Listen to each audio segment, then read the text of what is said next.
तो खैर बात काफी आगे बढ़ चुकी है और 2019 को प्रोटेस्ट किया था 2 बार, मतलब एक ही साल में 2 बार प्रोटेस्ट किया। 2020 में एक बड़ा प्रोटेस्ट करने की हमारी योजना थी और फिर 2020 में ये कोरोना कोरोना और लॉकडाउन चला, तो उसके बाद फिर वो चीजें आगे बढ़ी। अभी मैं आपके सामने एक डॉक्यूमेंट लेके आया हूँ। ये मान के चलिए जो मेरा डॉक्यूमेंट है 33 पेज का एक डॉक्यूमेंट है। अब पूरा का पूरा डॉक्यूमेंट पढ़ के बताऊंगा तो खैर बहुत बड़ा हो जाएगा, लेकिन मैं कुछ खास खास बातें इसमें से पढ़ के बताता हूँ जो आपके दर्शकों को भी काम की है, हमारे लोगों के जो इस पूरे प्रोटेस्ट में कहीं के हमारे साथ में रहे हैं। तो England, Italy, Germany have banned EVM. Topic का हेडिंग है इंग्लैंड, इटली और जर्मनी। ये 3 देश ऐसे हैं जिन्होंने ईवीएम को बैन लगाया। इसके साथ में आपको मैं इसके ऊपर और भी कई चीजें बताना चाहूंगा। हालांकि ये बहुत बड़े डॉक्यूमेंट्स है, सबको तो आपको पढ़ने का टाइम नहीं मिलेगा, लेकिन कुछ खास खास बातें हैं जो बड़ी इंटरेस्टिंग है, बड़ी ही महत्वपूर्ण है, वो जरूर पढ़नी है हम लोगों को। इसके पहले हम बात करें कि जो बीजेपी के 2 बड़े सांसद लाल कृष्ण आडवाणी, सुब्रमण्यम स्वामी, ये दोनों भी किसी जमाने में ईवीएम के बहुत बड़े विरोधी थे। अब बात करते हैं, कंट्री वाइज बात करते हैं। जर्मनी जर्मनी में 2 लोग सुप्रीम कोर्ट पहुंचे, 2 वोटर, और सुप्रीम कोर्ट पहुंचने के बाद उन्होंने वहां की सुप्रीम कोर्ट से बात करके ये तो हमें विश्वास नहीं है, जो आपका सिस्टम है इस सिस्टम पे हमें पूरी तरह से विश्वास नहीं है। तो इसकी कहानी में बताता हूँ आपको कि जर्मनी ने पहले तो इलेक्ट्रॉनिक वोटिंग मशीन को स्टार्ट कर दिया, ठीक है, और स्टार्ट करने के बाद 2 जर्मन नागरिक, 2 voters brought a case before the German Constitutional Court after unsuccessfully raising a complaint with the Committee for the Scrutiny of the Elections. पहले वो जो इलेक्शन प्रोसीजर की जो कमिटी वहां गए, वहां के बाद जर्मनी के सुप्रीम कोर्ट में गए। Germany is the largest democracy in Europe. It introduced electronic voting system in 2005. Germany imported voting machines to conduct its election from a private company in the Netherlands. एक Netherlands की private company से उन्होंने electronic voting machine आयात किया और 2005 में इस कहानी की शुरुआत की। बाद में जो लोग कोर्ट पहुंचे और कोर्ट में बताया कि मल्टीपल लेयर्स ऑफ डेफिशिएंसी है। In 2009, the Federal Constitutional Court of Germany held that the use of the electronic voting machines in the elections was unconstitutional and observed that such a practice lacked transparency. तो Germany की supreme court ने कहा 2009 के अंदर कि unconstitutional है और transparent system नहीं, वोटर को ट्रांसपेरेंसी चाहिए। उसके बाद जर्मनी की सुप्रीम कोर्ट ने इसको बैन लगा दिया। ये 2005 की कहानी है। अब बात करते हैं नीदरलैंड की। जर्मनी की इलेक्ट्रॉनिक वोटिंग मशीन नीदरलैंड से आती थी, उसी नीदरलैंड ने बैन लगा अपने देश के लिए। The Netherlands is the another country that has questioned the use of the EVMs. The country banned the use of EVMs, stating that they lack transparency. उन्होंने कहा भाई इसमें कोई ट्रांसपेरेंसी सिस्टम नहीं है। ये वो देश है जो साइंटिफिकली हमसे एडवांस मान जाता है। जो आज का जो विज्ञान चल रहा है उस विज्ञान में ये देश हमसे आगे। This decision was taken by the Dutch Council in 2008 after people questioned the authenticity of the voting machine. वहां पर ये बात करी कि Dutch TV carried a story where one change of EPROM of the NEDAP voting machine changed the output, making people question the credibility.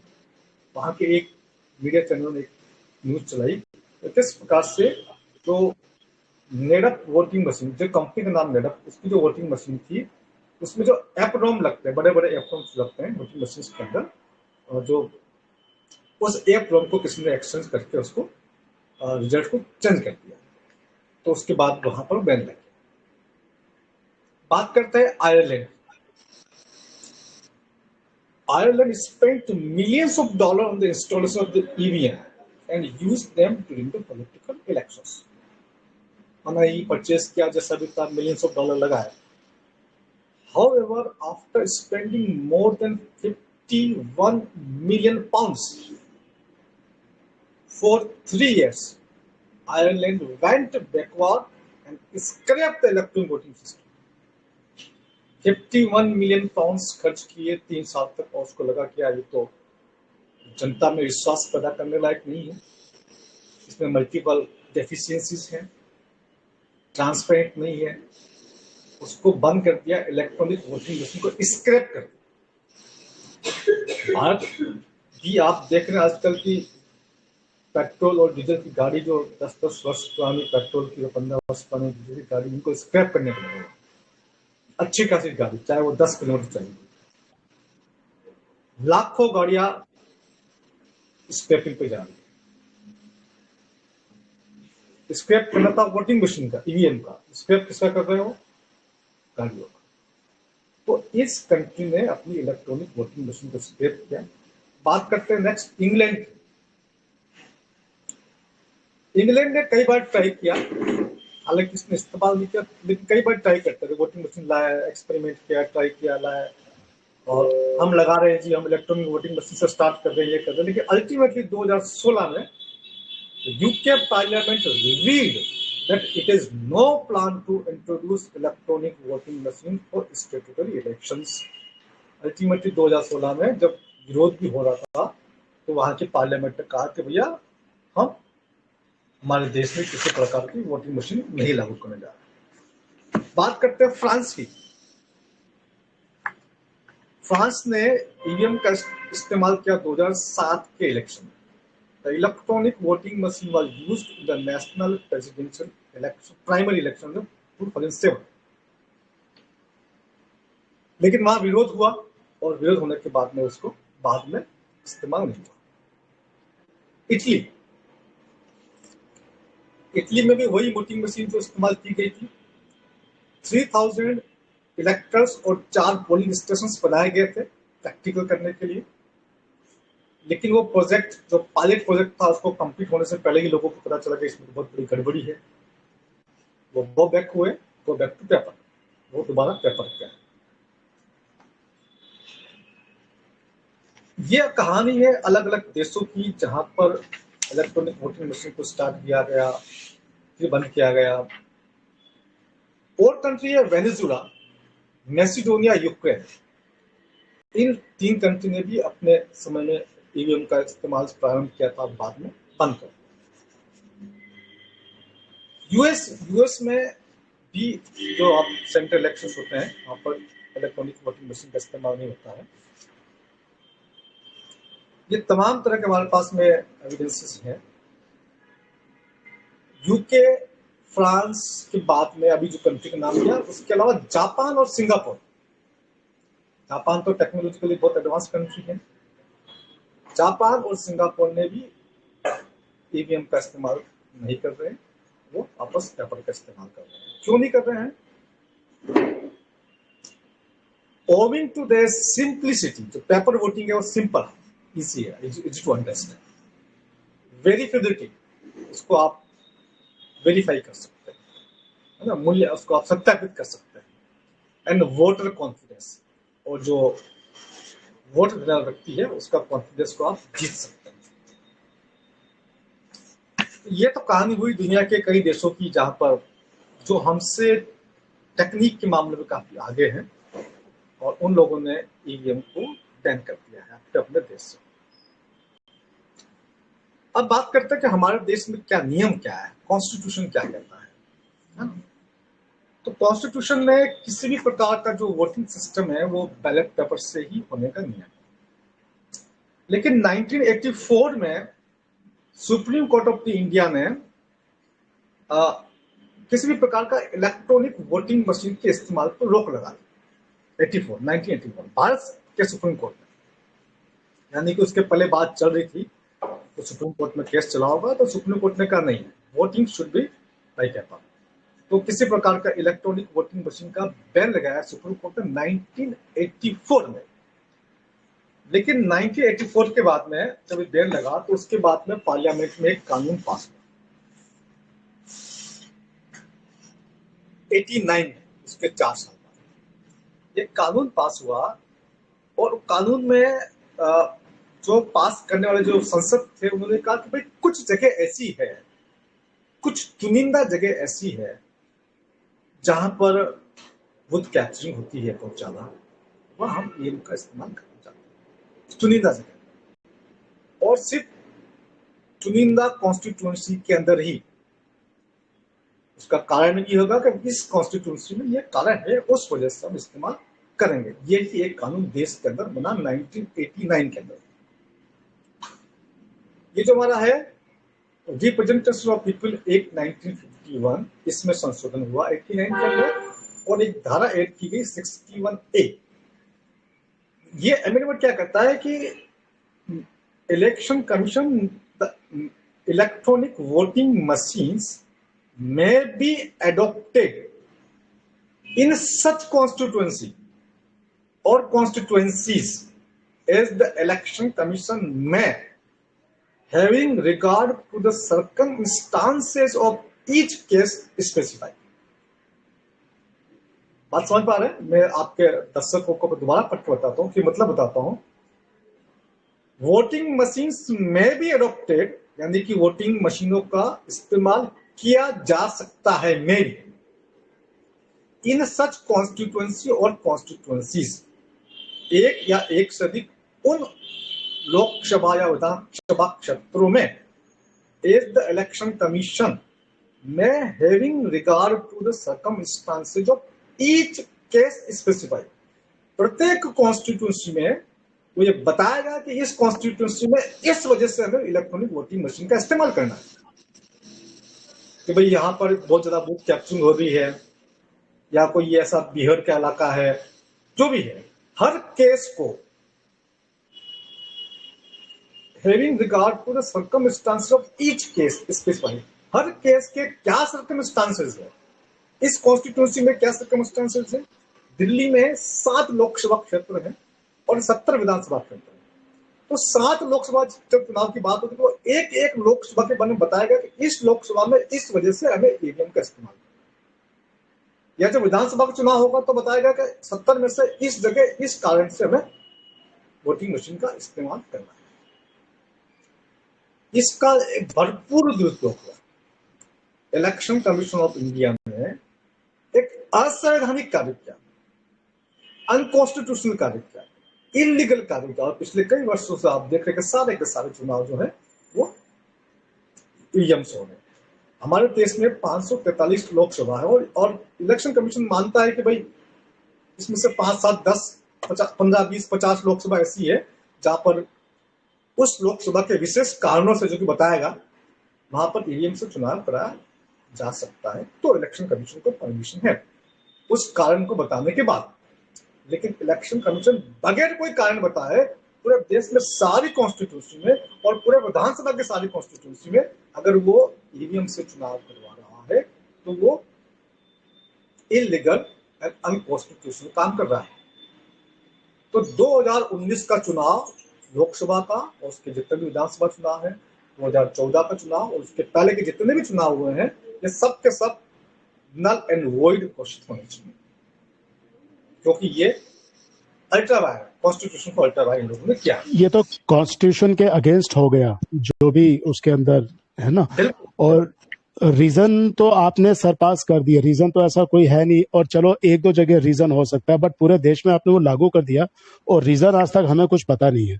In fact अभी कुछ 2-3 दिन पहले मैं एक खबर पढ़ रहा था जिसमें किसी क्षेत्र के अंदर कुल 90 लोग हैं, मतदाता की कुल संख्या 90 है, मगर जो वोट पड़े हैं वो 171 पड़े हैं। पॉइंट, ये पॉइंट बड़ा महत्वपूर्ण पॉइंट है। अभी मैं आपके सामने चार्ट दूंगा मैं आपको। हमने इतनी स्टडी की क्योंकि हमने 2019 में प्रोटेस्ट किया था, 2019 में राष्ट्रपति को ज्ञापन दिया हमने, 2019 में इलेक्शन कमीशन को ज्ञापन दिया हमने, वो पूरी जानकारी मैं आपको आज दूंगा। आज ये बड़ी अच्छी बात है कि आप लोगों ने इस टॉपिक पे डिस्कशन किया है। एक एक कॉन्स्टिट्यूंसी के कारण को बताना इलेक्शन कमीशन को, इस कॉन्स्टिट्यूंसी में इस कारण से मैं ईवीएम में चुनाव करवाना चाहता हूं। इसके साथ में जो ईवीएम का जो सॉफ्टवेयर होता है, कोई भी सॉफ्टवेयर की जो कोडिंग होती है, उस कोडिंग के बाद में वो जो हार्डवेयर पर जो फिटिंग होती है, कोई सॉफ्टवेयर, मैं इसको साधारण भाषा में बताना चाह रहा हूँ। एक हार्डवेयर है जहां पर वो कोडिंग मदर लैंग्वेज जो होती है, उसकी जो प्राइमरी लैंग्वेज होती है, उस लैंग्वेज के माध्यम से उसको ऊपर इम्प्रिंट किया जाता है। या यहां से सॉफ्टवेयर बन के यूएस जाता है और जापान जाता है। हमारा देश का ईवीएम का सॉफ्टवेयर यूएस जाता है और जापान जाता है। पहले जो दो कंपनी थी, यूएस की माइक्रोचिप और जापान की जेनेसिस, वो हमारा सोर्स कोड वहां जाता है और वहां जाकर के जो माइक्रो कंट्रोलर चिप होती है, उस चिप के ऊपर सोर्स कोड इम्प्रिंट किया जाता है और इम्प्रिंट करके वो माइक्रो कंट्रोल चिप भारत में आती है और बाकी का जो प्रोसीजर है वो भारत के अंदर होता है। पूरा प्रोसीजर भारत के अंदर नहीं होता है। जो दो कंपनी है, Bharat electronics limited and ECI, electronic corporation of India limited, ये दो कंपनी जो है वो मैन्युफैक्चरिंग का काम करती है। लेकिन पूरा मैन्युफैक्चरिंग नहीं होता, क्योंकि माइक्रोचिप तो यहाँ बनती नहीं है, माइक्रोचिप तो बाहर से आती है। तो माइक्रोचिप के अंदर जो सॉफ्टवेयर फिट होता है, और एक बार जो फिट हो गया, उन्होंने जो फिट कर दिया वहां से सिस्टम, यूएस वाले ने, जापान वाले जो फिट कर दिया, वही रहेगा। उसके बाद उसके क्रॉस चेकिंग, काउंटर चेकिंग की व्यवस्था भी नहीं है, कोई चेक भी नहीं कर सकता। तो ये एक इतना बड़ा सिस्टम है, क्योंकि उसको रीड बैक नहीं किया जा सकता। एक बार फिट करने के बाद उसको रीड बैक करना पॉसिबल नहीं है। तो ये है। अब बात करें हार्डवेयर, हार्डवेयर भी जो है वो इस प्रकार से बनाया गया है कि वो आपस में रिप्लेस किया जा सकता है। फिर इनसाइडर के जो फ्रॉड हो सकते हैं, फिर उसका स्टोरेज है, फिर उसकी काउंटिंग है, फिर वोटर का अपने आप में कॉन्फिडेंस नहीं होना। खुद इलेक्शन कमिश्नर के पास में कोई एक्सपर्ट बंदे नहीं है जो कि इसकी पूरी जानकारी रखते हो। इलेक्शन कमिश्नर अपने आप में एक्सपर्ट नहीं होते हैं। अब इसकी एक बात करेंगे, अभी और इसके बारे में बात करेंगे। ये एक बहुत बड़ा डॉक्यूमेंट था 35 पेज का, हालांकि मैं इसको पूरा आपको पढ़ के बताऊंगा तो बहुत लंबा समय लगेगा। तो डेमोक्रेसी को बचाने के लिए, to preserve the democracy and to protect the democracy, हमें ईवीएम से तो छुटकारा लेना ही होगा। बहुत सी बातें हैं, लेकिन मैं आपको वो बातें तो नहीं बता पाऊंगा। अभी एक डॉक्यूमेंट और है मेरे पास, ये मेरे पास 19 पेज का एक डॉक्यूमेंट और है। इसमें भी कुछ महत्वपूर्ण सूचना है, वो मैं आपको दूंगा। कहाँ फ्लॉ है, कहाँ गड़बड़ी हो सकती है। Voting input skills, electronic system होता है ना, वोटिंग का रजिस्ट्रेशन होता है। कई बार आप देखते हैं ना, आप मैसेज करते हैं, 15 बार मैसेज किया तो सोचता है 14 बार ही मैसेज पहुंचता है, कई बार मैसेज बीच में रुक जाता है, क्योंकि इलेक्ट्रॉनिक सिस्टम एक रजिस्ट्रेशन प्रोसेस होता है, इलेक्ट्रॉनिक रजिस्ट्रेशन का प्रोसेस होता है। वो कभी भी कहीं ब्रेक हो सकता है। तो सारे वोट्स का रजिस्ट्रेशन हो नहीं हो, और मिस रजिस्ट्रेशन भी होता है इसके अंदर। तो इनपुट पे आपके सामने प्रॉब्लम हो सकती है। काउंटिंग मेथड प्रॉब्लम, जैसे भी आपने बताया कि वोट है ही उतने, वो बताया ज्यादा। इसके साथ में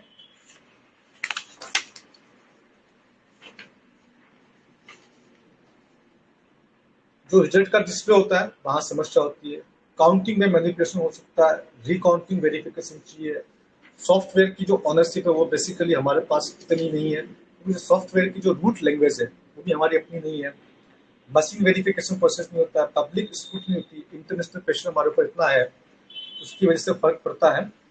देखिए, ये चीजें तो मैं आपको जो जानकारी देना चाह रहा हूँ कि वोटिंग मशीन तो हैक हो ही सकती है, कॉस्ट भी इसकी ज्यादा पड़ता है। ईवीएम के माध्यम से इलेक्शन कराने का कॉस्ट ज्यादा पड़ता है। लेकिन आज मैं आपके सामने लेके आया हूँ डॉक्यूमेंट्स, वो एक दूसरा ही डॉक्यूमेंट लेके आया हूँ। ये डॉक्यूमेंट है, यहाँ पर बकायदा वोटिंग फिगर्स लिखा हुआ है, किसको कितने वोट मिले, किसको कितने वोट मिले। मैं आपके सामने एक एग्जांपल दे रहा हूँ। ये दिल्ली का है, मैं दिल्ली में रहता हूँ, तो मैंने एक दिल्ली का एग्जांपल निकाला है।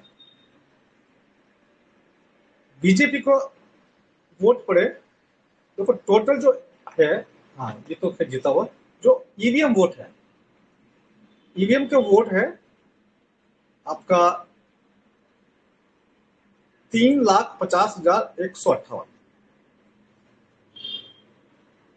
और टोटल वोट्स कितने हैं 3,50,158 ये है। लेकिन इस वोट्स में जो डिफरेंस आए हैं, कहीं पर काउंटिंग ज्यादा है, कहीं पर काउंटिंग कम है, कहीं पर वोटर्स की संख्या ज्यादा है, वोटर्स की संख्या कम, से भी आपने बताया ना, लगभग ऐसा ही है। अब ये आपके सामने एक बहुत बड़ा है, ये महाराष्ट्र का है, क्योंकि आप लोग महाराष्ट्र हो शायद, मैंने महाराष्ट्र का भी निकाला उसके अंदर। ये महाराष्ट्र का, ये लास्ट ईयर का जो लास्ट 2019 में जो चुनाव हुआ उसका है। 2019 में जो चुनाव हुआ, नेम ऑफ कॉन्स्टिट्यूंसी जो महाराष्ट्र के वर्धा, मैं वर्धा कॉन्स्टिट्यूंसी की बात कर रहा हूं, जो ईवीएम से वोट मिले वो, और जो पोस्टल बैलेट से जो वोट मिले वो, ये हो गया टोटल वोट, है ना। तो ईवीएम से वोट मिले 10,65,777, पोस्टल से मिले 5,412, टोटल काउंटिंग होती है 10,71,190। लेकिन जो अलग अलग कैंडिडेट्स को वोट मिले, अलग अलग उम्मीदवारों को जो वोट्स मिले, उनकी भी अगर हम टोटल लगा देंगे तो वो टोटल वोट होनी चाहिए। बिल्कुल बराबर होना चाहिए भाई 10 उम्मीदवार है, 10 उम्मीदवारों को अगर 100 वोट मिले हैं, तो ईवीएम के वोट प्लस पोस्टल के मिलाकर 100 होने चाहिए। बिल्कुल। तो बैलेंस शीट जैसी बात है, जो भी आपका डेबिट है वो क्रेडिट बैलेंस होना अगर चाहिए। 10 लोग चुनाव लड़ रहे हैं और 100 वोट गिरे एग्जाम्पल के तौर पे, और मान लीजिए कि ईवीएम से 96 आए और 4 वोट पोस्टल से आए, तो वो 100 हो गया, है ना। लेकिन यहाँ पर टोटल आ रहा है 10,72,570 माइनस 1,380, यानी कि 1,380 वोट का फर्क आ गया। और मजे की बात, ये हर कॉन्स्टिट्यूशन में फर्क है, किसी में माइनस, किसी में प्लस। आपका रामटेक की बात करें 878 प्लस, नागपुर की बात करें 786 प्लस, ये भंडारा गोंडा की बात करें -744।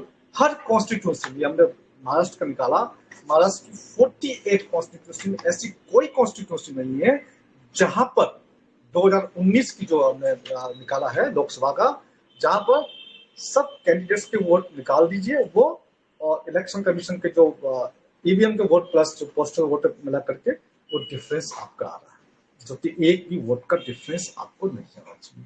ये डिफरेंस इसलिए आ रहा है कि ये मैनिपुलेट करके करने की कोशिश की गई। जब चीजें मैनिपुलेट की जाती है, आप कह सकते हैं यार 500 का तो डिफरेंस है, 700 का डिफरेंस है, 1000 का डिफरेंस है, लेकिन 500, 700, 1000 का डिफरेंस नहीं होता है। वो कब आता है? जब मैनिपुलेशन होता है इस चीज। तो खाता बही में अगर 1 रुपए का भी डिफरेंस चल रहा है, इसका मतलब कहीं बहुत बड़ा घोटाला करने की कोशिश की गई है। वो 1 रुपया नहीं होता, उसके पीछे लाखों का षड्यंत्र होता है। वो आपस में बैलेंस करने के चक्कर में वो 1 रुपए का घोटाला हो जाता है। और हर कॉन्स्टिट्यूशन में आ रहा है, तो इसका मतलब ये निश्चित तौर से ये इसको बैलेंस करने की कोशिश की गई है, दिखाने के लिए। लेकिन यहाँ पर ये बहुत ही इंपॉर्टेंट बात है, देश की जनता को समझना होगा कि ईवीएम में एक बहुत बड़ा फ्रॉड देश के साथ में हो रहा है। अब बात करते हैं हम लोग कि हमने किस प्रकार से 2019 के अंदर, ये हमारा वो लेटर है, इस पे आपको सिक्का दिख रहा है, सिक्का दिख रहा है, जी, सिक्का दिख रहा है। एक गोल सा स्टैम्प दिखाई दे रहा है। करेक्ट। ये राष्ट्रपति कार्यालय का है, ये राष्ट्रपति कार्यालय का सिक्का है, और ये है 4 जुलाई 2019, और इसकी एक कॉपी हमने इलेक्शन कमीशन को भेजी थी, और वहां से जो हम इसकी इश्यू करा के लाए थे।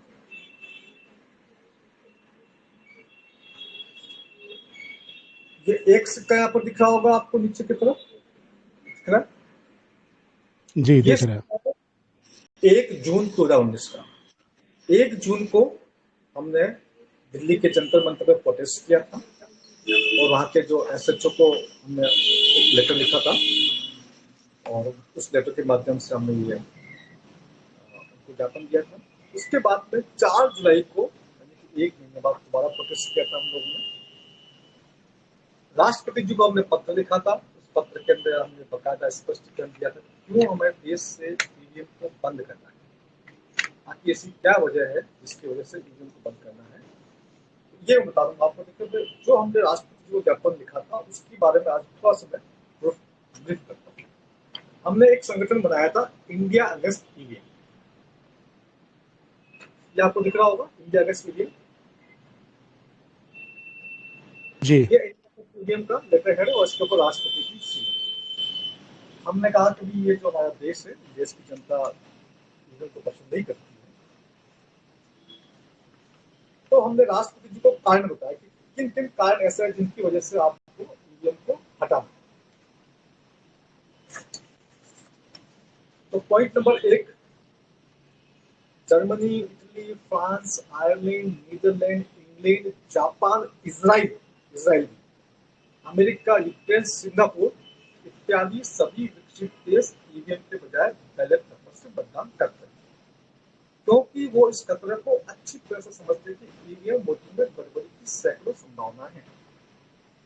ये हमसे टेक्निक के मामले में एडवांस है आज की तारीख में।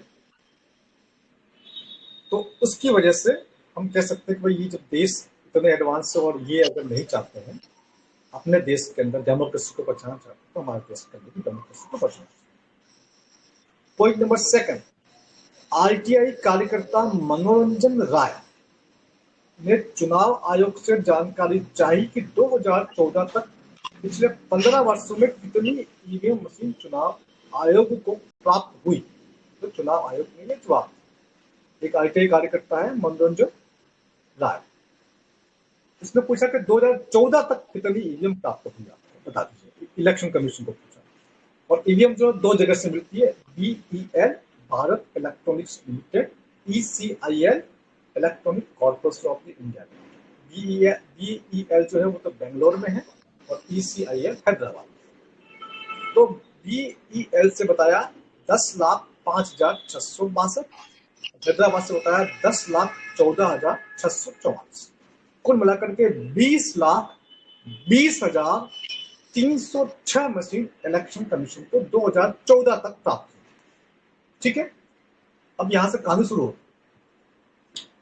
यही आरटीआई कार्यकर्ता अब इसने 2 जगह और आरटीआई लगाई, एक जगह लगाई बीईएल को और एक जगह लगाई ईसीआईएल। उन्होंने BEL Bharat electronics limited Bangalore से पूछा कि आपने 2014 तक कितनी ईवीएम मशीन इलेक्शन कमीशन को दी। और ECIL electronic corporation of India limited Hyderabad से पूछा कि आपने 2014 तक इलेक्शन कमीशन को कितनी मशीन दी। अब टैली हो जाएगा ना। तो अब इन कंपनी ने जवाब दिया, बीईएल ने जवाब दिया 19,69,932 और ईसीआईएल ने जवाब दिया 19,44,593। टोटल आता है 39,44,525। और इलेक्शन कमीशन क्या बता रहा है, 20,20,306। और ये दोनों क्या बता रहे हैं, इनकी जो जोड़ है 39,44,525। अंतर कितना आया, 18,92,19। 18,94,000 मतलब लगभग 19 लाख ये मशीन एक्स्ट्रा, मतलब वो गायब हो गई। मतलब जो मशीनें बीईएल ने और ईसीआईएल ने बना करके इलेक्शन कमीशन तक पहुंचाई, लेकिन वो रास्ते में गायब हो गए। यानी कि जितनी मशीनें इलेक्शन कमीशन के पास थी 20 लाख और लगभग 19 लाख, उतनी ही मशीनें मार्केट में और घूम रही थी। 2014 तक का आंकड़ा है। उसके बाद भी ऐसे ही घोटाले चलते रहे होंगे। जितनी मशीन इलेक्शन कमीशन के पास है, उस आधार पर, इस रिपोर्ट के आधार पर तो ये लगता है कि जितनी मशीन इलेक्शन कमीशन के आधार पर, उतनी मशीन बाहर और भी है। कुछ पॉलिटिकल कार्यकर्ताओं के पास होगी, कोई बड़े बड़े नेताओं के पास पड़ी होगी, या बड़े अधिकारियों के पास होगी, या कहीं छिपा कर रखी होगी। वो कई बार ईवीएम मशीन, कई बार जब आप स्ट्रॉन्ग रूम का ताला टूटा हुआ सूचना आती है, स्ट्रॉन्ग रूम का ताला टूटा हुआ था, तो टूटा हुआ तो होता क्या है, स्ट्रॉन्ग रूम को जाकर के ईवीएम मशीन ने वहां से निकाली, वो निकाल करके दूसरी रखी। जो सील होती है, वो सील तो कोई ऐसी बड़ी इंपॉर्टेंट सील तो होती नहीं, वो तो सील को भी लगा सकता है। तो ये तो एक तरीके से स्कैम ही है, पूरा स्कैम है ये। और इसके अंदर मैं तो ये समझता हूँ कि इलेक्शन कमीशन की भूमिका भी संदिग्ध है, क्योंकि आप इतना इतनी बड़ी बात है ये कि आप एक छोटी सी कंपनी के वेयर हाउस में से भी आप सामान इधर उधर नहीं कर सकते। प्रॉपर उसका ऑडिट होता है, चेकिंग होती है, और ये तो एक बहुत बड़ी चीज है ईवीएम। मतलब देश की करेंसी छपने से भी एक बड़ी चीज है ये, उससे भी ज्यादा इंपॉर्टेंट चीज है। और ये वहाँ हमने आरटीआई कार्यकर्ता की रिपोर्ट भी दी, उसका हमने वो भी दिया। हमने राष्ट्रपति से पूछा कि भैया इसकी जानकारी लीजिए। ये ज्ञापन हमने राष्ट्रपति जी को दिया और साथ में इलेक्शन कमीशन को भी कॉपी दी इसकी, और फिर भी कोई इनका एक्शन नहीं हुआ। एक ही थाली के चट्टे बट्टे हैं सब। जी जी जी। तो ये हमने पॉइंट नंबर 2 लिखा। हमने लिखा कि इस प्रकार 20 लाख वोटिंग मशीन की जांच, मामले की जांच आवश्यक है। लेकिन अभी तक न तो इलेक्शन कमीशन ने जांच करवाई और न ही राष्ट्रपति जी कार्यालय ने जांच करवाई। और सबसे बड़ी बात, अभी ये जो इलेक्शन कमीशन अभी चिल्ला रहा है कि हम एक्शन लेंगे, एक्शन लेंगे। अरे एक्शन लो ना। ये 20 lakh voting machine, 19 lakh voting machine गायब हो गई, लो एक्शन लो। बताओ हमको एक्शन लेकर के। आप आवाज उठाओगे तो एक्शन लेंगे, ये क्या बात हुई?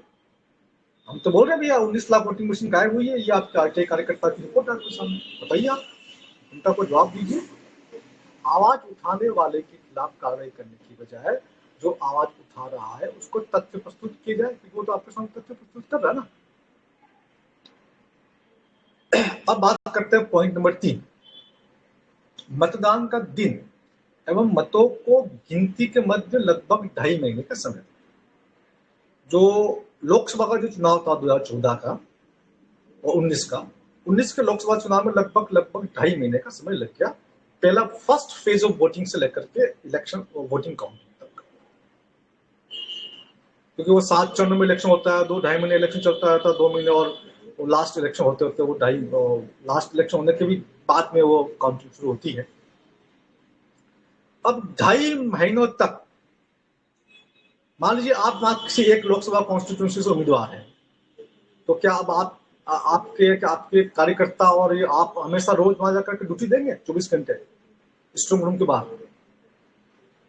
स्ट्रांग रूम के बाहर आप या आपके कार्यकर्ता 24 आवर, आप थोड़ी देर गए नहीं हो तो कर लेंगे अपना घोटाला। तो कोई भी उम्मीदवार इतने दिन तक 24 घंटे स्ट्रांग रूम के बाहर निगरानी नहीं कर सकता। जब आप कह रहे हैं कि इलेक्ट्रॉनिक वोटिंग मशीन है, तुरंत काउंटिंग कर लो, उसमें क्या समस्या है? वो तो 5-10 मिनट में हो जाएगा काउंटिंग। इसके अलावा दूसरे प्रत्याशियों के प्रचार में जाना पड़ता है। जैसे आप मान लीजिए कहीं से वोट इलेक्शन लड़ रहे हैं और आपको दूसरा बंदा है किसी और जगह से लड़ रहा है, तो आप उसके प्रचार में जाएंगे अपना इलेक्शन होने के बाद? आप वहां जाएंगे या आप वहां पर स्ट्रांग रूम के बाहर बैठ करके निगरानी करेंगे? इतने लंबे समय तक देश के अंतराल के लिए मशीनों का देश के कई भागों में रहना संदेह पैदा करता, ये एक पॉइंट हमने लिखा। चौथा पॉइंट, कहीं कहीं पर उम्मीदवार काउंटिंग के दिन पहुंचता है तो देखता है कि स्ट्रांग रूम पहले से ही खुला हुआ था। ये शिकायतें मिलती है कि स्ट्रांग रूम पहले से खुला होता है, मशीनों की सील भी नहीं दिखाई जाती है। शिकायत करते हैं तो इलेक्शन कमीशन का ऑफिस बंद होता है, क्योंकि वो तो 10 से 5 काम करते हैं। 10 से 5 कई टाइम होता है, 10 से 5 भी काम नहीं करते कोई भी आप जानते ही है। पर तो 10 से 5 भी मान लिया आपका, तो शाम को रात को 8 बजे कोई जवाब देने वाला नहीं होता। तो चूंकि स्ट्रांग रूम खुला मिलता है तो इसकी भी जांच होनी चाहिए। ये भी अपने आप में एक लंबा प्रोसीजर हो जाता है। 5वां, जो प्रिजाइडिंग ऑफिसर होता है उसका भूमिका की जांच के लिए कोई मैकेनिज्म नहीं है। जो प्रिजाइडिंग ऑफिसर होता है, जो बूथ का होता है, हर बूथ पे एक प्रिजाइडिंग ऑफिसर होता है। ये प्रिजाइडिंग ऑफिसर की मिलीभगत हो, उसकी जांच की कोई व्यवस्था नहीं। ईवीएम के अगला पॉइंट, ईवीएम के निर्माण से लेकर मतों की गिनती तक, यानी कि ईवीएम के काउंटिंग तक, ईवीएम कई प्रकार के हाथों से होकर गुजरते हैं। कोई छेड़छाड़ होती है तो उसकी जांच और कार्रवाई, अभी तक न तो कोई जांच हुई न कोई कार्रवाई नहीं। कोई आपको कहीं तो गलती मिलती, आपको सब कुछ ठीक है, सब कुछ बढ़िया है, ये भी एक संदेह पैदा करता। बड़ी से बड़ी योजना में कुछ न कुछ चीजें होती है। 7वां पॉइंट, ईवीएम में एक माइक्रो कंट्रोल चिप होती है। ये चिप बाहर से आयात होती है, मैंने बताया कि बाहर से आती है। जिस देश से ये आयात की जाती है वो इस देश में उसी सॉफ्टवेयर प्रोग्राम के अंदर कोई नया वायरस डाल सकता है, कोई ट्रोजन वायरस डाल सकता है, कोई अपना मैनिपुलेटर प्रोग्राम डाल सकता है, प्रोग्राम में कुछ चेंज कर सकता है। हम किसी और देश पे कैसे भरोसा कर सकते हैं? साथ ही जो देश ये चिप बनाते हैं वो देश खुद ही ईवीएम का इस्तेमाल नहीं करते। अगला पॉइंट, 8वां, जब ये चिप भारत में आती है, अभी सिर्फ चिप की बात चल रही है, माइक्रो कंट्रोलर चिप, यहां से सॉफ्टवेयर कोड गया, वहां से माइक्रो कंट्रोलर चिप के अंदर वो सॉफ्टवेयर कोड एड किया गया by mother language, root language. क्योंकि जो मदर लैंग्वेज, जो कंप्यूटर की जो मदर लैंग्वेज, जो रूट लैंग्वेज होती है, वो किसी और देश के पास नहीं, वो इन्हीं के पास है ना। हम चाहे कितनी भी कंप्यूटर लैंग्वेज की बात कर ले, आप किसी भी लैंग्वेज में कोडिंग कर लो, लेकिन जो उसकी जो प्राइमरी लैंग्वेज है, जहाँ पर वो जो चिप में स्टोर करने के जो काम आती है, वो उन्हीं के पास, वो कहीं भी मैनिपुलेशन किया जा सकता है। अब ये चिप इंडिया में आती है, micro controller chip,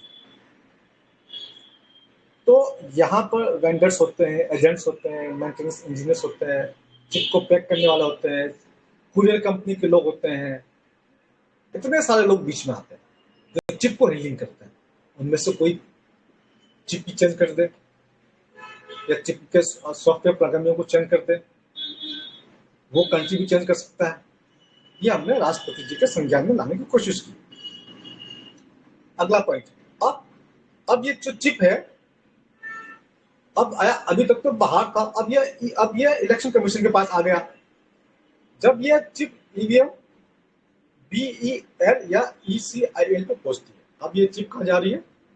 Bharat electronics limited या इलेक्ट्रॉनिक्स कॉर्पोरेशन ऑफ इंडिया यहाँ पहुंचती है। तो वहां भी बहुत सारे लोग होते हैं, चिप को रिसीव करने वाले हैं, चिप को कलेक्शन करने वाले हैं, चिप में कुछ और सॉफ्टवेयर ऐड करने वाले हैं, चिप की प्रोग्रामिंग करने वाले हैं, चिप को मशीनों में लोड करने वाले हैं, है ना। वहाँ के ऑफिसर्स होते हैं, तो वहां पर किसी भी स्तर पर गड़बड़ी हो सकती है। ये इस पॉइंट पे भी ध्यान लाने की कोशिश की हमने। अब आया चिप, अब जो चिप है वो ईवीएम की मशीन पर लगा दिया, ठीक है। अब क्या, कहाँ मैनिपुलेशन हो सकता है? अब जब ईवीएम जब बनता है तो उसकी भी एक कोडिंग होती है, चिप की कोडिंग होती है और मशीन बनने के बाद कोडिंग होती है।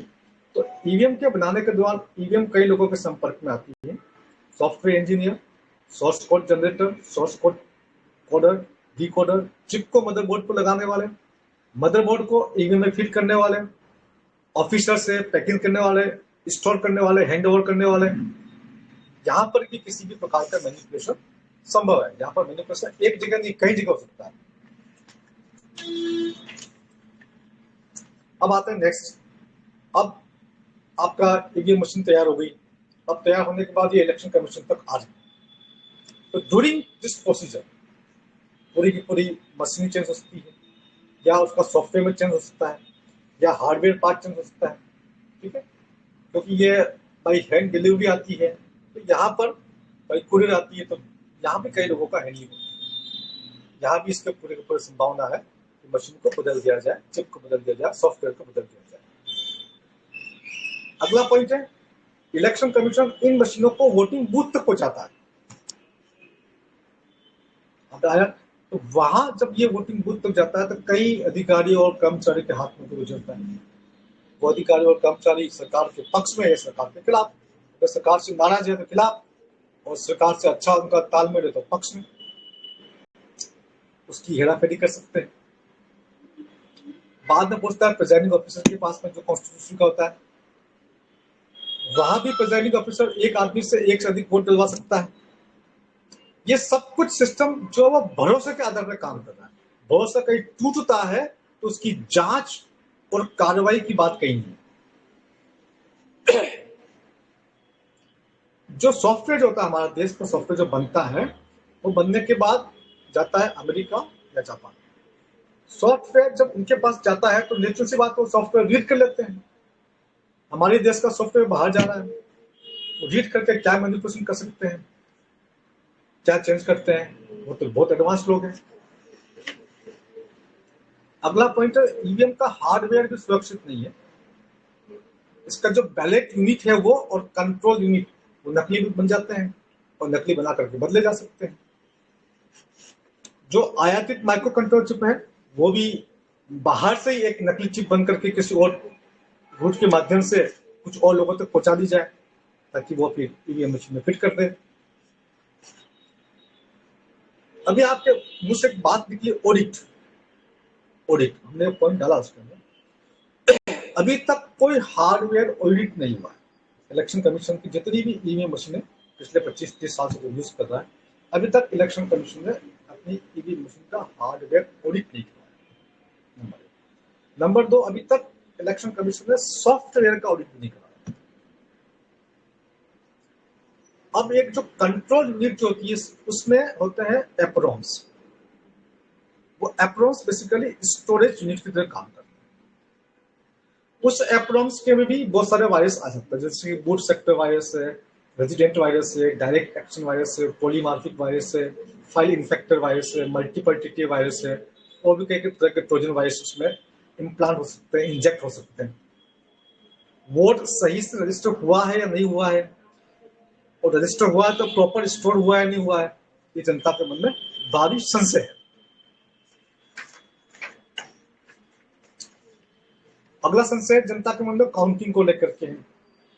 अभी ये बताया काउंटिंग की गड़बड़ी, अभी बताया आपने कि 90 के आसपास थे और वोट काउंटिंग कितने निकले। तो वास्तविक काउंटिंग में हेड हो सकती है, एक खास परसेंटेज ऑफ काउंटिंग किसी को ट्रांसफर किया सकता है कि भैया 5% वोट ट्रांसफर कर दो। अब पता भी नहीं चलेगा, सबके 10 बंदे इलेक्शन में हैं, किसी एक खास के पक्ष में बाकी सबका 5% वोट ट्रांसफर कर दो।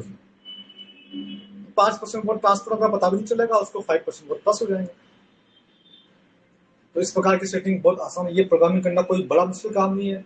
सॉफ्टवेयर अगर आप समझते हो तो 1+1 2 होता है, लेकिन मैं प्रोग्रामिंग कर दूं 1+1 3 होता है, तो भी वो 1+1 3 हो जाएगा।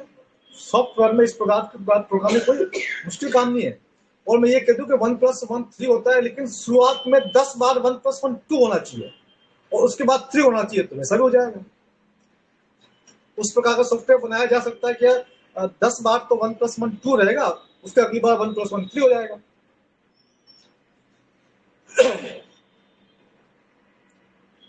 जो ट्रायल की जो वोटिंग मशीन होती है ना, वो कुछ अलग ही होती है, उनकी प्रोग्रामिंग को अलग से किया जा सकता है, उसी प्रोग्रामिंग में एडिट किया जा सकता है कि शुरुआत की 100 तक ये रहेंगे, 1000 तक ये रहेंगे, 1000 तक ये, उसके बाद वोटों का ट्रांसफर होगा।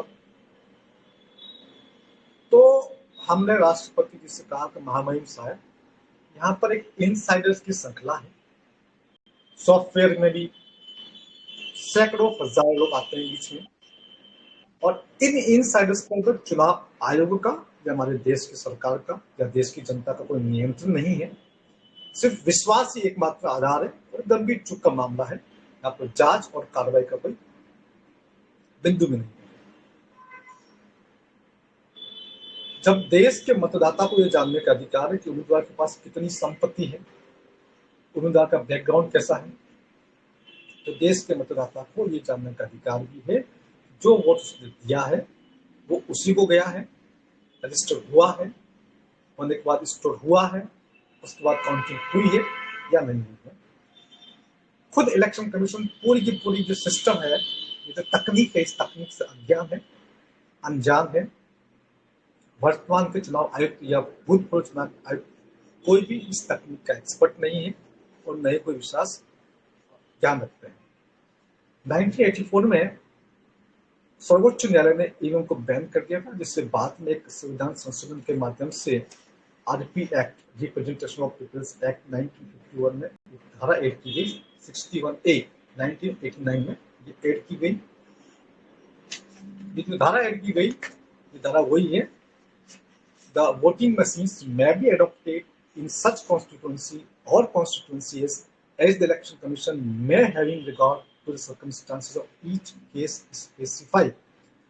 हर केस को स्पेसिफाई करते हुए इलेक्शन कमीशन को तय करना है कि इस कॉन्स्टिट्यूएंसी में हमें ईवीएम का इस्तेमाल करना है।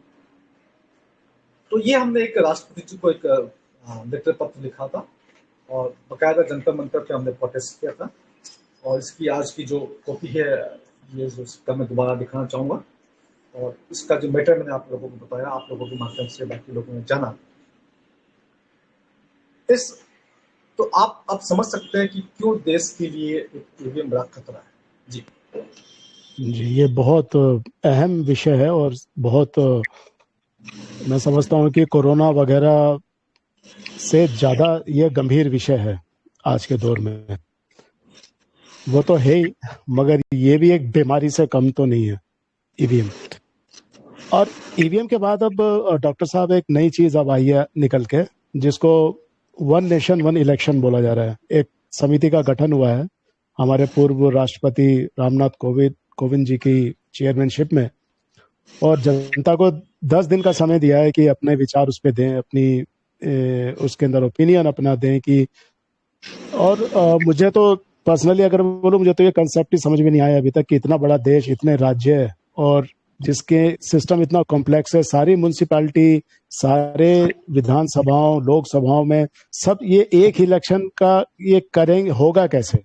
ये एक बहुत बड़ा मेरे तो सवाल है। इस पे आप अगर थोड़ा प्रकाश डालें तो मैं भी समझ पाऊंगा। देखो, ये जो आप बिल्कुल ठीक कह रहे हैं, ये संभव ही नहीं है ना। ये पॉसिबल ही नहीं है, क्योंकि एक साथ एक जगह इलेक्शन करवाए जाए। कहीं मान लीजिए किसी स्टेट में सरकार 5 साल चलती है, 2.5 साल पर गिर गई, है ना, तो फिर तो इसका मतलब ये हुआ कि सरकार जो कभी गिर नहीं पाएगी, जो बन गई है। तो पहली बात जो बताया कि 10 दिन का समय दिया गया है। आप इतना बड़ा बदलाव करने की बात कर रहे हैं, इतना बड़ा बदलाव, और जनता को 10 दिन का समय, इसके लिए तो 100 दिन का समय भी कम है।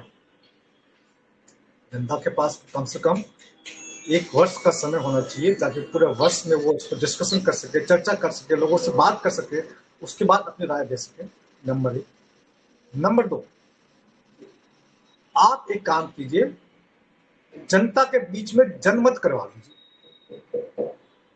सबसे बढ़िया तरीका, आप 10 दिन का समय दे रहे हैं, आप एक जनमत करवा लीजिए। 1 महीने बाद, 2 महीने बाद, 3 महीने बाद वो जनमत भी हो गया, लोगों की प्रिपरेशन भी हो गई, लोगों का चर्चा भी हो जाएगा, और वो हर व्यक्ति जो है इसमें वोटिंग कर देगा, अपना राय व्यक्त कर देगा, यस और नो। मैं कह रहा हूं कि 90% लोग से खिलाफ वोटिंग करेंगे। जो 10% जो सरकार के जो कट्टर कार्यकर्ता है ना, हालांकि सरकार के कार्यकर्ता ज्यादा है, बीजेपी कहती है उसके 20-30% कार्यकर्ता, 20-30% वोटर है, वहां भी उनके वोटर्स भी साथ नहीं आएंगे। 10% जो बिल्कुल कट्टर से कट्टर है, वही साथ में सकता है।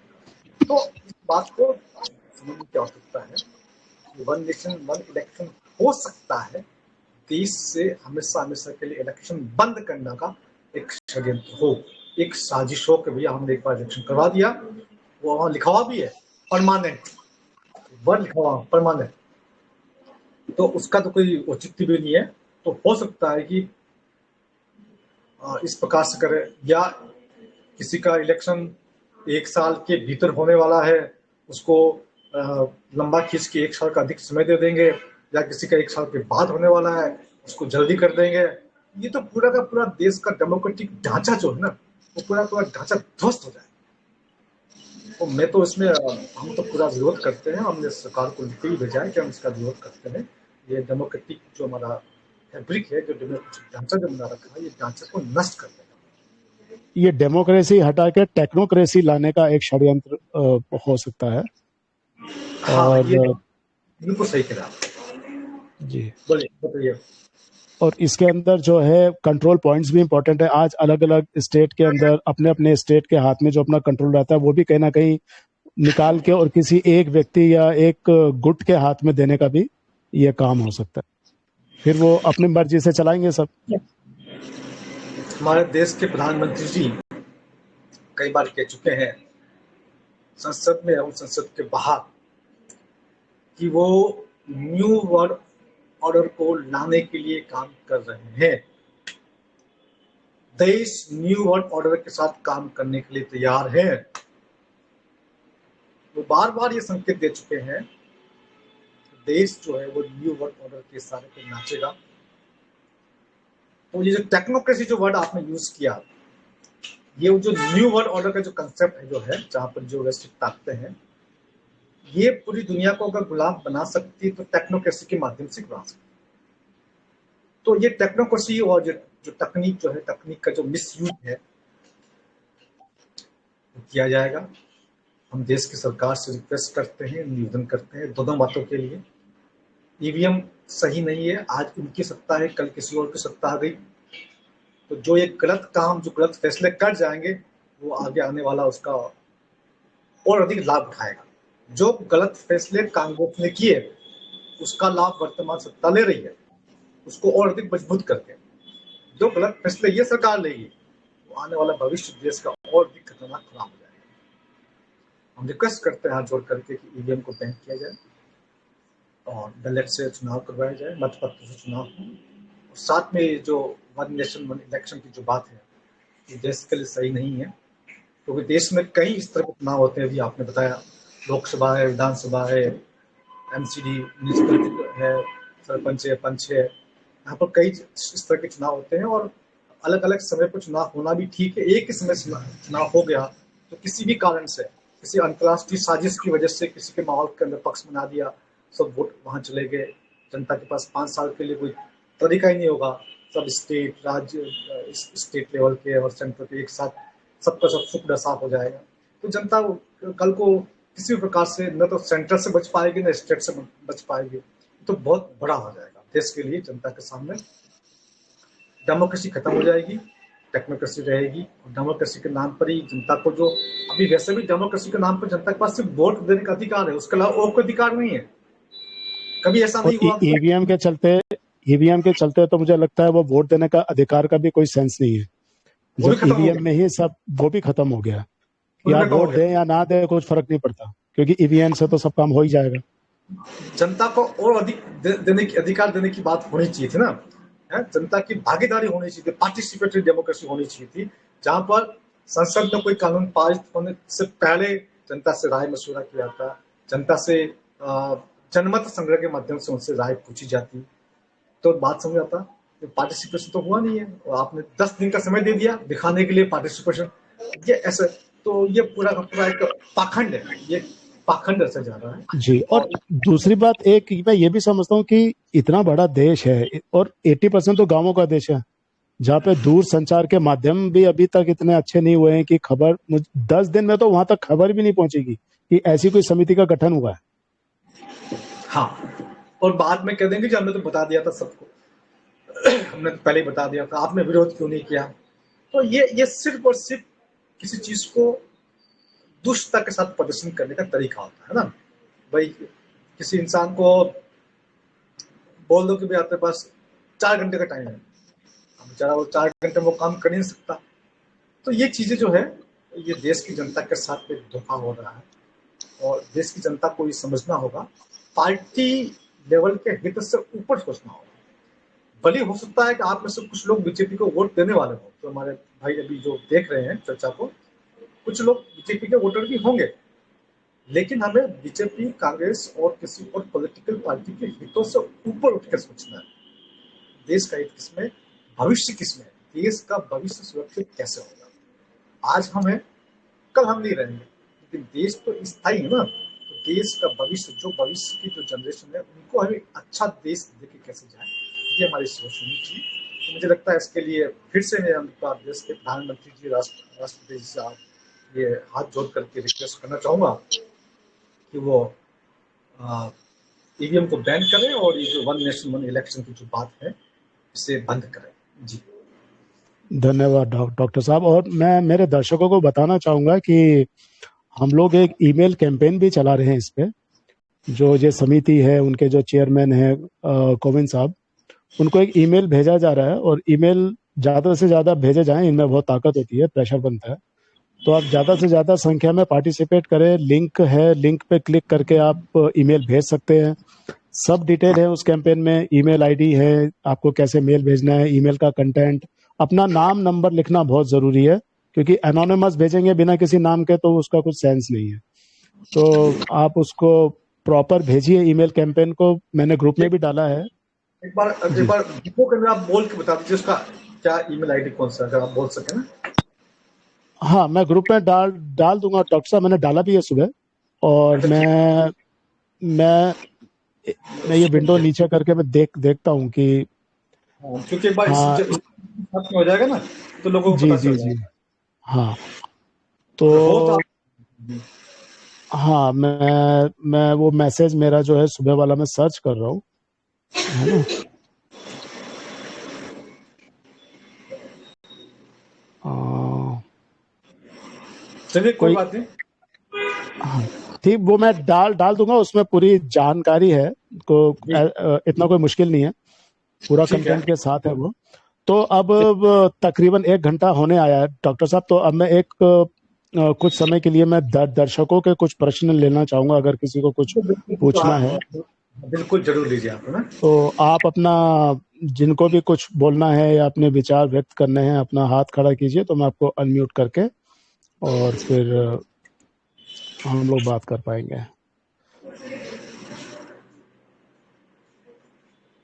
सबसे पहले रामेश्वर लाल जट जी, मैं आपको अनम्यूट कर रहा हूँ।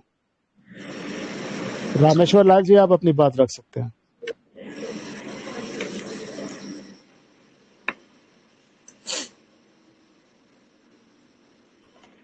हेलो डॉक्टर साहब, नमस्कार। मेरी आवाज़ आ रही है आपके पास? जी जी, नमस्कार। डॉक्टर साहब, आपने ईवीएम के रिगार्डिंग जितनी भी बातें बताई है उससे मैं 110% सहमत हूँ। लेकिन लेकिन डॉक्टर साहब, एक चीज़ है कि 2011 से पहले ये सारी जो चीज़ें हैं वो सारी जो आपने बताई वो सब कुछ होती थी, लेकिन 2011 के बाद में चुनाव आयोग ने एक परिवर्तन किया। ईवीएम के साथ वीवीपैट भी लगाया, ताकि मतदाता जिसको वोट दे रहा है वो ये वेरीफाई कर सके कि जिसको वोट दिया है उसका वोट उसी को गया है, क्योंकि उसको पर्ची निकलती है, वो पर्ची देख सकता है। लेकिन उस समय जब वीवीपैट आई थी, उस समय मतदाता पर्ची अपने हाथ से लेके एक अलग से ड्रॉप बॉक्स में डालता था। लेकिन इस वीवीपैट में भी अब धीरे धीरे इतना परिवर्तन कर दिया कि मतदाता को पता ही नहीं कि जिसको वोट दिया पर्ची वही है या वो दूसरी दिख रही है। अभी 6 जनवरी को जंतर मंतर पर इसका बहुत बड़ा डेमो हुआ था कि वीवीपैट में भी कागज के वोट कैसे बदले जा सकते हैं। इलेक्ट्रॉनिक वोट तो बदले जा सकते हैं, वो 2011 के अंदर हरिप्रसाद जी ने पहले ही बता दिया था। लेकिन वीवीपैट में कागज के वोट भी कैसे बदले जा सकते हैं, वो भी अभी अभी डेमो 6 जनवरी को जंतर मंतर के ऊपर बताया गया था। हम्म। तो वो सब काला कांच जो इन्होंने लगाया है चुनाव आयोग ने हर एक वीवीपैट के ऊपर 2019-17 के अंदर, तो ये एक चीज आपसे मतलब मिसयूज हो, मतलब वो क्या सरपास हो गई थी, उसको आप थोड़ा सा इसमें आपके और ऐड करिए, तो ये बहुत अच्छा सेशन रह जाएगा, हो जाएगा। ये आप ठीक बात कर रहे हैं, जो वीपैट की जो बात कर रहे हैं, बात तो ठीक है आपकी।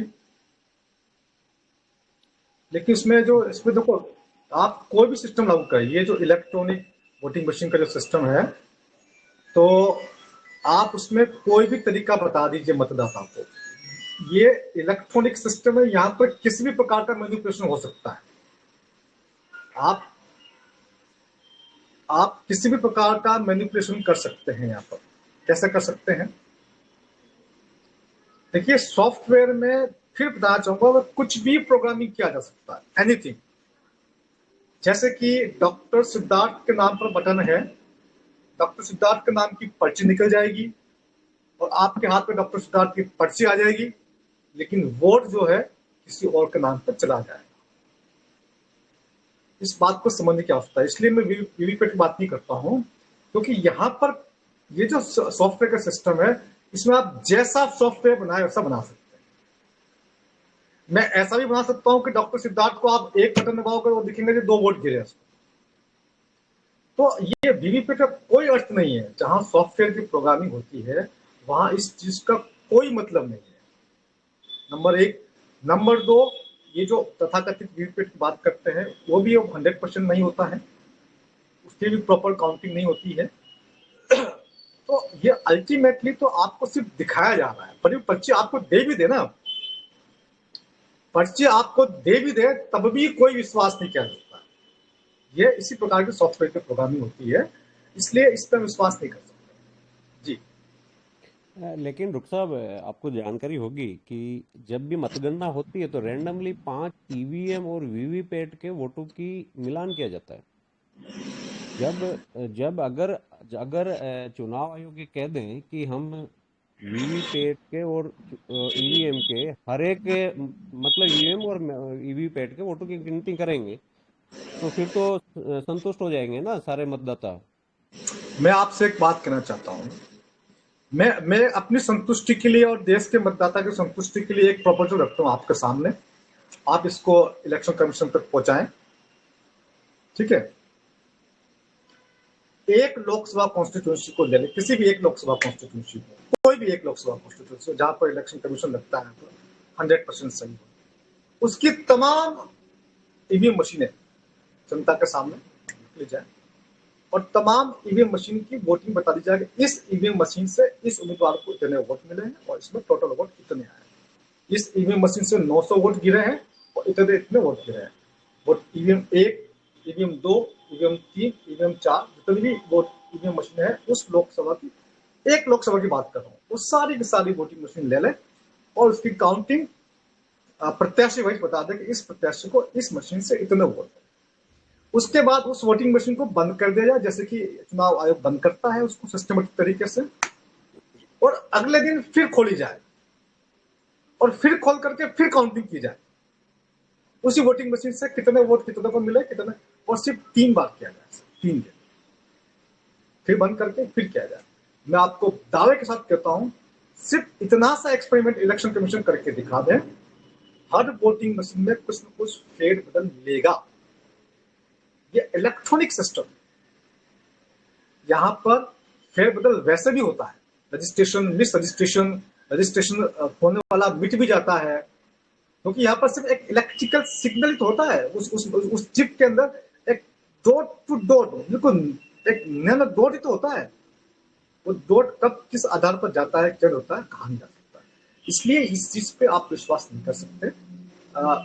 ये आप कोई भी तरीका इस्तेमाल करते हैं, अगर ये वीवीपीएट सही होता है या इस प्रकार से दिखा देते हैं तो विकसित देश इतने बेवकूफ नहीं है, वो लगा देते हैं अपना वीवीपीएट। यहाँ पर प्रेजेंटेशन कुछ और किया जा सकता है, पीछे कुछ और कैलकुलेशन होती है, वोटों की गिन, और मान लीजिए वोट सब पड़ गए, सबको वीवीपीएट दिखा भी दिया, उसके बाद भी वोटों का ट्रांसफर हो सकता है, transfer of 5% of vote during counting. Counting के अंदर 5% वोट ट्रांसफर हो गया जी भैया, किसी एक के पक्ष में हो गया। अब मान लीजिए किसी को वोट मिले थे 1000, अब 5% वोट कम हो गए, उसके मिले 950, तो उसे पता भी नहीं चलेगा। उससे तो लगेगा ठीक है यार, मुझे 1000 वोट की उम्मीद थी, 950 मिले, क्या पता चलेगा उसको।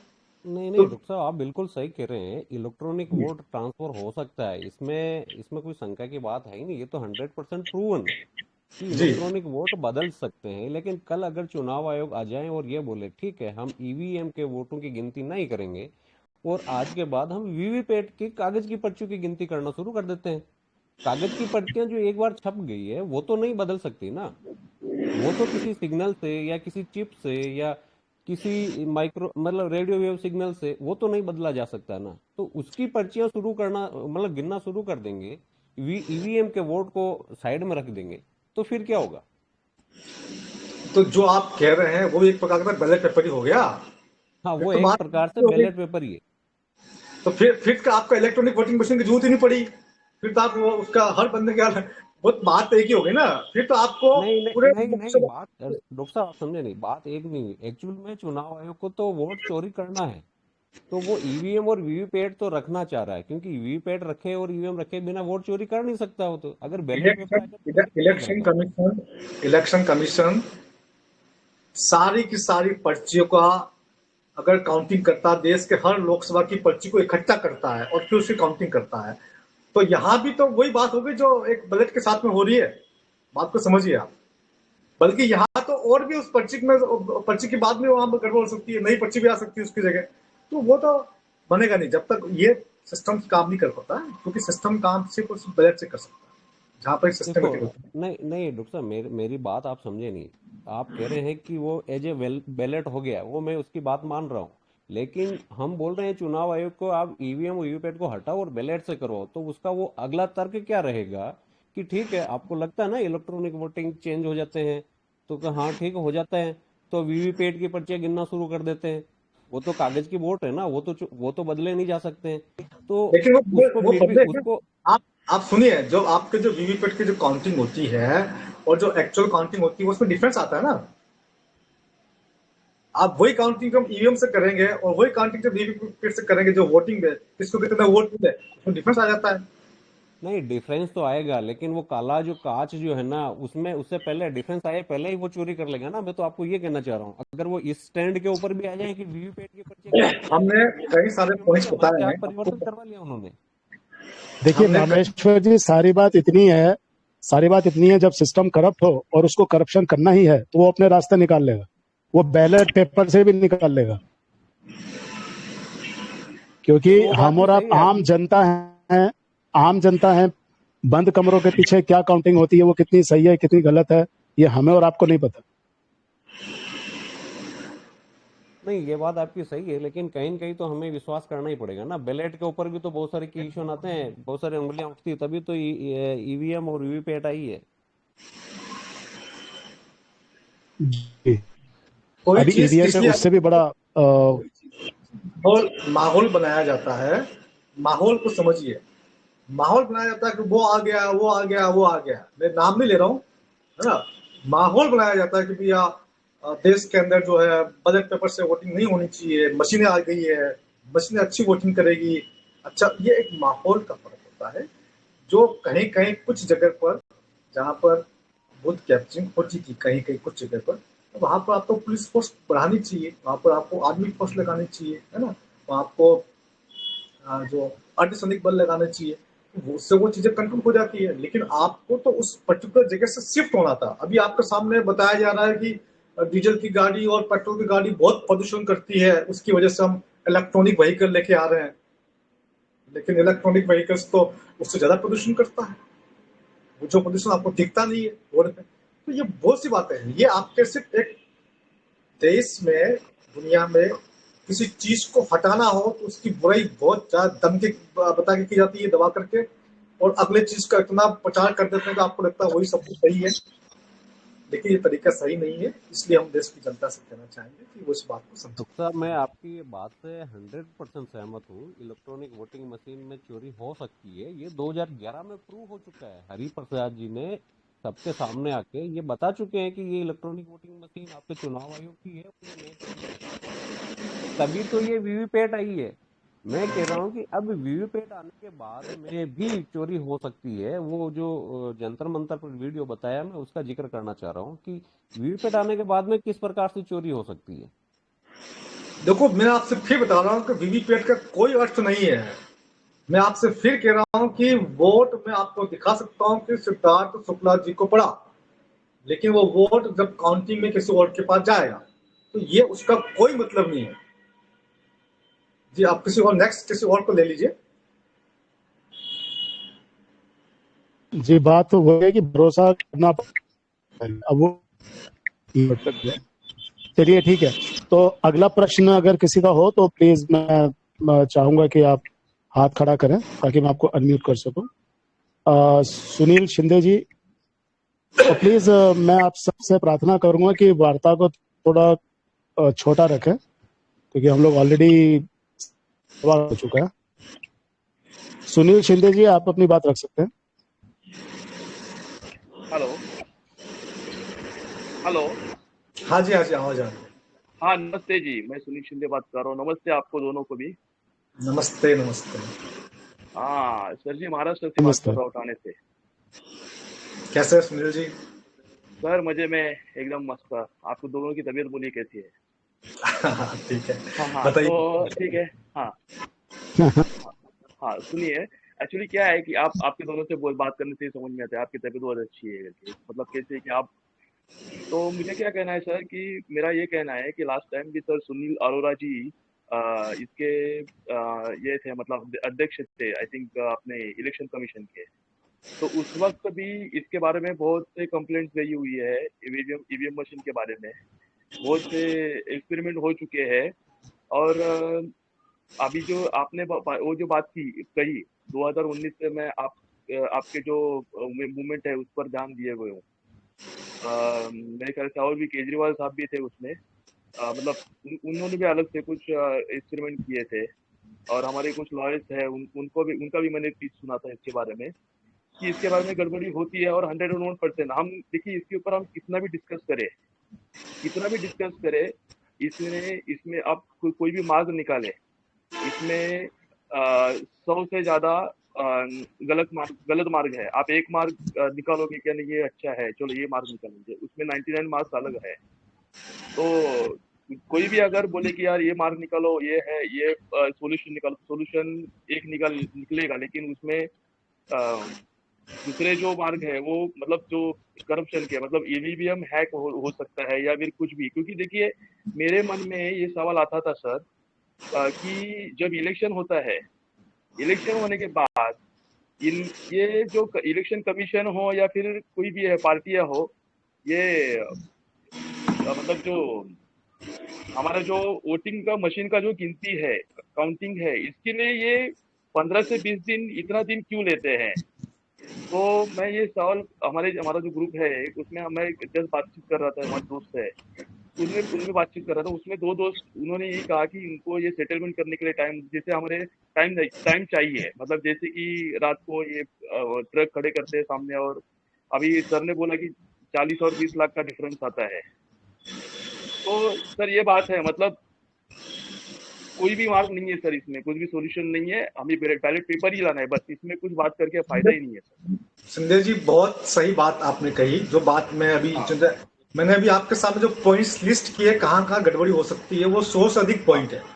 कम से यस कम सर। कम से कम 500 ऐसे फ्लॉ है, 500 ऐसे पॉइंट्स है जहां पर गड़बड़ी हो सकती है। आप एक की बात करेंगे या ये है वो है तो उससे वो फिर उसको ब्लॉक कर देंगे कि देखो ये हमने बंद कर दिया रास्ता जी। हाँ हाँ हाँ, तो ये सर सर्वसामान्य जनता है सर, मतलब ये जो वोटर है, सर्वसामान्य सामान्य वोटर है ना, उसके ध्यान में नहीं आ रही सर ये बात।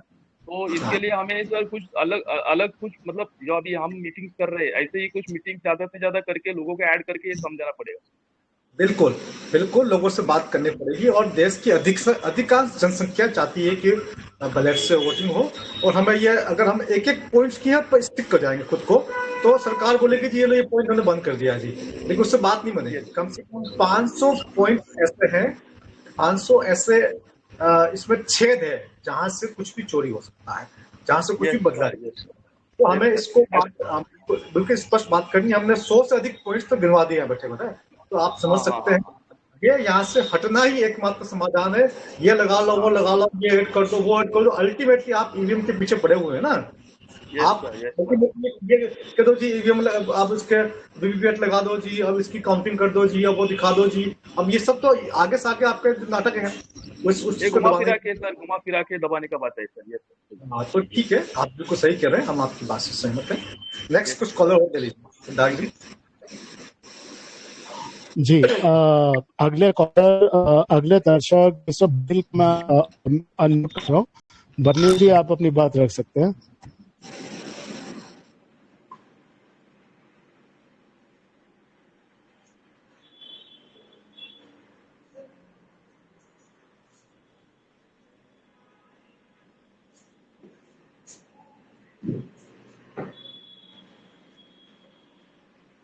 बर्नील जी आप सुन पा रहे हैं मुझे?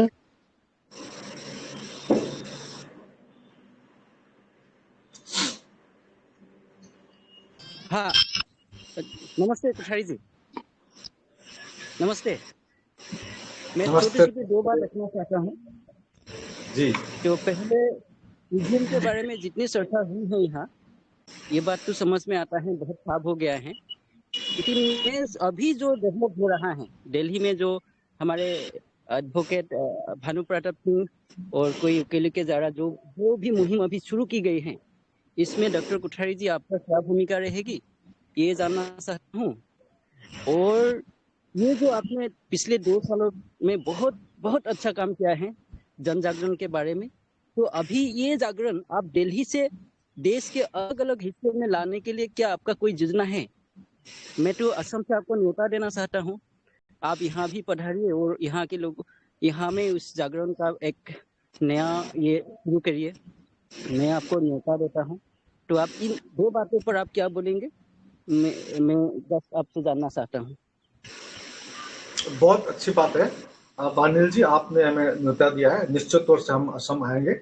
आप जैसा भी हो हमें बता दीजिएगा कब आना है कैसे आना है, तो हम निश्चित तौर से असम में आकर के वहां के लोगों को इस बारे में जागरूक करेंगे। दूसरी बात, आपने बताया कि भानु प्रकाश जी जो एडवोकेट भानु प्रकाश जी हैं, उनसे मैंने संपर्क करने की कोशिश की है। अभी संपर्क हो नहीं पाया है, लेकिन जैसा भी हो हम उनके काम को पूरा सपोर्ट करते हैं, क्योंकि उन्होंने जो अभी ईवीएम का मुद्दा दोबारा से उठाया है, और कोशिश करेंगे कि उनके साथ मिल करके उनको भी सपोर्ट किया जाए और पूरे देश में एक बड़ा प्रोटेस्ट हम शुरू करेंगे।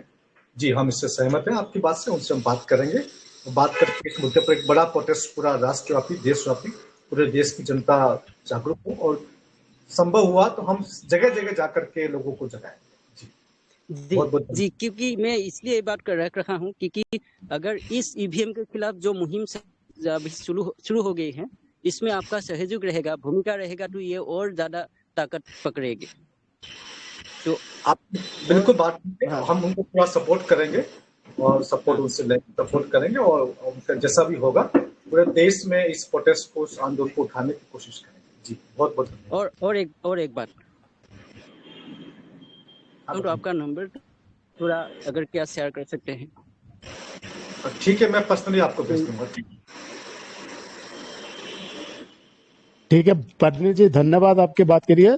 अब मैं आज की चर्चा के आखिरी कॉलर को मैं लेना चाहूंगा। मिस्टर TWW करके कोई आईडी है, मैं आपको अनम्यूट कर रहा हूँ, आप अपनी बात रख सकते हैं।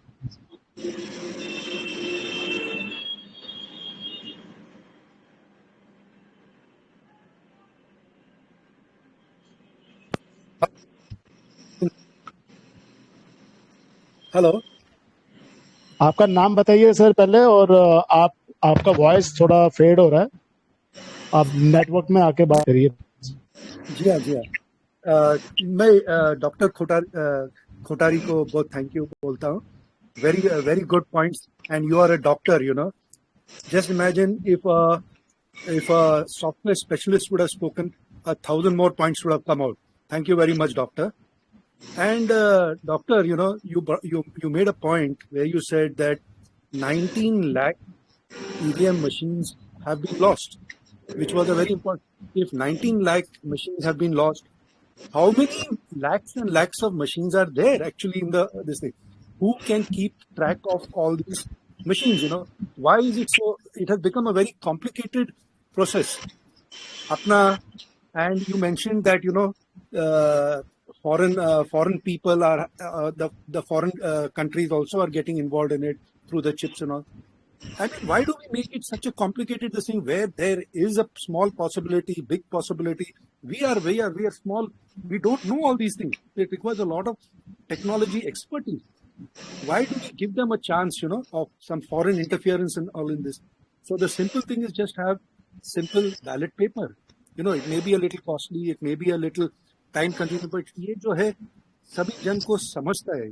So I think we should just go in for ballot paper.